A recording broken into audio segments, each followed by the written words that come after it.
Alright, despite all my expectations, Thunderbolts was actually pretty good. I'm gonna say right off the bat, there's gonna be spoilers in this video. This is the first Marvel movie in a long time that I feel like a spoiler warning is actually necessary for, because you should actually go see this movie. I can pinpoint the moment when I realized that I kinda like this movie. Our heroes are on the run, about to be mowed down by the faceless government military vehicles, when who shows up to save them but the Winter Soldier. Dude, when he reloaded this gun like the Terminator and then yanked this chain and flips this entire car, absolutely sick. This movie feels like it recaptures a lot of the fun of the early Marvel movies. Like, let's just put characters people like on the screen and make them do cool stuff. I guess I'll do a quick plot summary for people who decided that they're not gonna go see this. So all the Thunderbolts have worked in some capacity for Valentina from post-credit scene. And she's being investigated by the government, so she has to like tie up all of her loose ends. So she contracts them each individually to kill one of the other ones, and they all end up in the same vault trying to kill each other. They pretty quickly realize what's happened, and they meet this guy named Bob, who was experimented on by Valentina because I guess she wanted to create her own Avengers. Louis Pullman actually has a contractual provision where it's mandated that he is called Bob whenever he appears on screen. So then Valentina hires this guy to come kill them, and I'm like, wait a second, is that Frank Sabatka? Yeah, it is. But Bob stays behind as a distraction, and he gets recaptured by Valentina, and then the rest of the Thunderbolts run out into the desert, and they get rescued by Red Guardian. So then Bucky tracks them all down and brings them in because he wants them to testify against Valentina in her, like, impeachment proceeding. But then Bob goes rogue and starts kicking people from the server. So then the Thunderbolts have to team up to go inside his brain, and they kind of just like cheer him on to fight the demon that lives in there. And he does. And everyone who got deleted gets undeleted. People in the MCU have got to be fed up at this point with getting temporarily removed from the world. So then they're about to arrest Valentina, but she tricks them into showing up at a press conference, and she's like,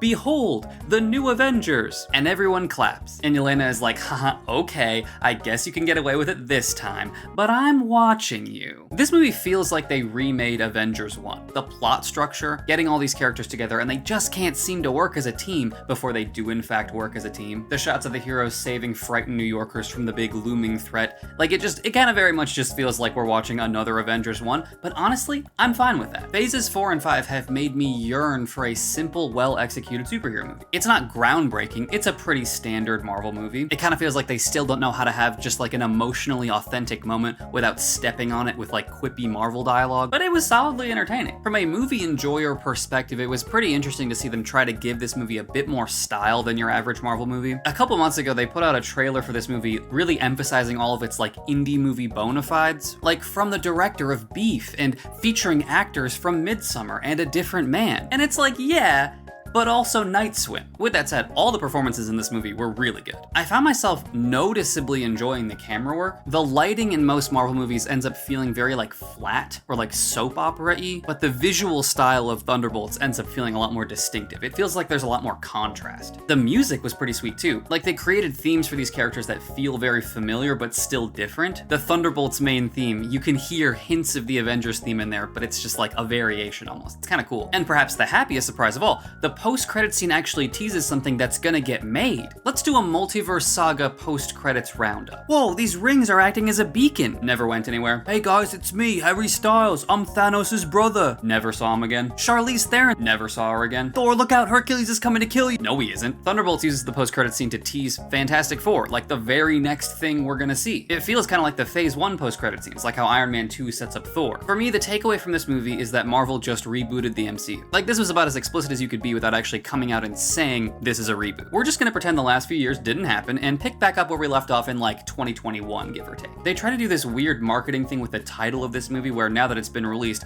they're saying the asterisk stood for the New Avengers, and that's like an alternate title for the movie or something. Like they made a bunch of posters with that title on it. Guys, this was too confusing to be cool. Your movie is called Thunderbolts. It's a bit of a hard sell to retitle your movie during the end credits of your movie. Regardless of this weird dumb marketing tactic, I'm totally fine with treating these characters as the New Avengers. I think there could be some very solid character arcs here. Yelena is the clear standout for best story in this movie, especially because Florence Pugh is an incredible actress, so she's able to bring a lot of depth to this character. Her story is really focused on these feelings of apathy and meaninglessness, and it's going to be interesting to see where they can push that story from here. Walker could have a pretty cool redemption arc ahead of him. I feel like there's some interesting directions you could take Red Guardian's story in. It was interesting hearing him talk about how when he used to be an agent of the Russian government, the Russian people revered him like a god, And there's kind of an insinuation that he might just be chasing that same feeling. Sentry should be pretty interesting once they develop his character a little bit more. Although how is he not going to be the most overpowered character in this entire universe? How are any of these villains going to stand a chance? This dude can just delete people. Ghost was a character in this movie. Bucky has always been one of the more interesting characters in this whole franchise. His story in the multiverse saga has been kind of jumbled so far. Like, he does all this stuff in Falcon and the Winter Soldier, and then he just kind of like fucks off to go run for Congress. And then he becomes a congressman, I guess specifically to investigate Valentina. Like, that seemed like what this movie was insinuating, because he just leaves Congress to go be a superhero again on a dime. Or is he gonna do both of these jobs? I don't know. His story direction has been kind of haphazard, and this movie felt like it was kind of yanking him around back and forth, but I think it's in service of getting his story to a place that's gonna be more interesting going forward. But the best character arc in this movie is Taskmaster. Her story is that she used to be the villain in the Black Widow movie, but then she gets shot in the face, and then...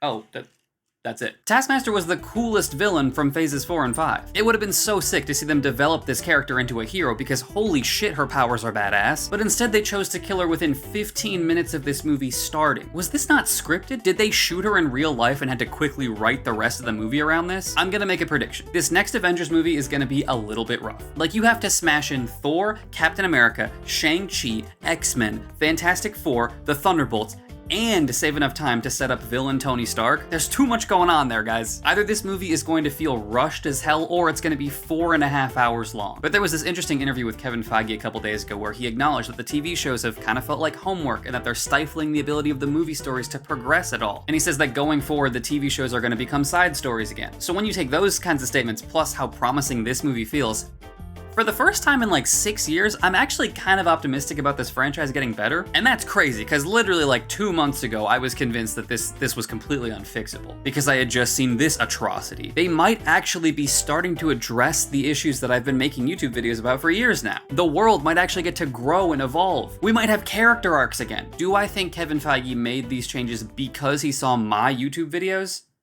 Yeah, that's the logical explanation, I think.